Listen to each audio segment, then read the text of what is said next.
সিমের বিচি বাঁচতে কার কার ভালো লাগে বলেন তো? I feel so boring. আর সেজন্য আমি যখন সিমের বিচি বাছি তখন আমি টেলিভিশনটা ছেড়ে নিই। অবশ্য আমার হেল্পিং হ্যান্ড খালাকেও বলেছিলাম একটু ছেড়ে দিতে। সে বলল আমার টাইম নাই। তো টাইম নাই বলে সে চলে গেল।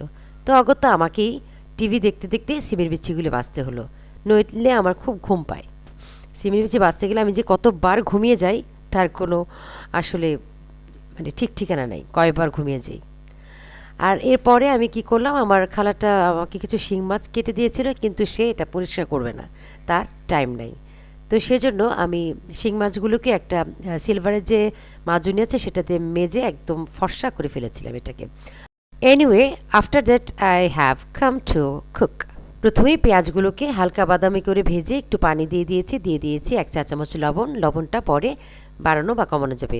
এরপর দিয়ে দিয়েছি 1 চা চামচ মরিচের গুঁড়ো, 1 চা চামচ হলুদের গুঁড়ো, আর দিয়ে দেবো 1 চা চামচ রসুন বাটা। এরপর ভালো মতো কষাতে হবে। কষাতে কষাতে একদম যখন তেলের উপর চলে আসবে তখন আমি সিমের বিচিগুলোকে এখানে ছেড়ে দেব। এই রেসিপিটা আমার কাছে অসম্ভব মজা লাগে।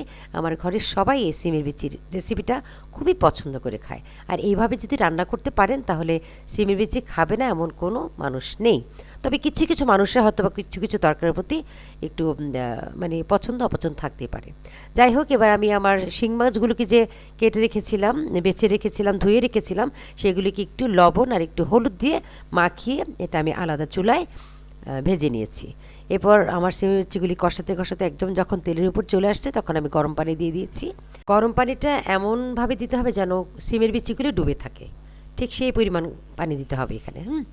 এরপর যখন এটা একদম ফুটে উঠবে 70%, যখন একদম সিদ্ধ হয়ে যাবে, then I will add here fish, whole fish that we have fried just before. এরপর মাছগুলিকে দেওয়ার পর আমি টমেটোগুলোকে সুন্দর করে বিছিয়ে দেব, যেন সিদ্ধ হওয়ার পর টমেটোগুলি ভেসে ওঠে।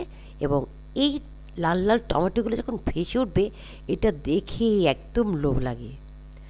মানে আসলে বলে না যে তাকে দেখতে সুন্দর তাকে খেতেও আসলে ভালো লাগে। সব শেষে আমি 4-5টা কাঁচামরিচ আর ধনিয়া পাতা দিয়ে দিব। আমি জানি না কেমন করে ধনিয়া পাতার দেওয়াটা স্কিপ হয়ে গেছে। তো যাই হোক, আমরা ধনিয়া পাতাও দিয়েছি এখানে, এবং 1 মিনিট পরে আমার রান্না একদম পুরোপুরি কমপ্লিট। এরপর ফাইনাল লুক, অসম্ভব মজাদার টমেটো দিয়ে শিং মাছ দিয়ে সিমের বিচির ঝোল। আপনারা অবশ্যই এটা ট্রাই করবেন এবং আমাকে জানাবেন কেমন হয়েছে। ভালো লাগলে লাইক কমেন্ট শেয়ার করে আমাকে উৎসাহিত করবেন। সবাই ভালো থাকবেন, সুস্থ থাকবেন, সুন্দর থাকবেন। আল্লাহ হাফিজ।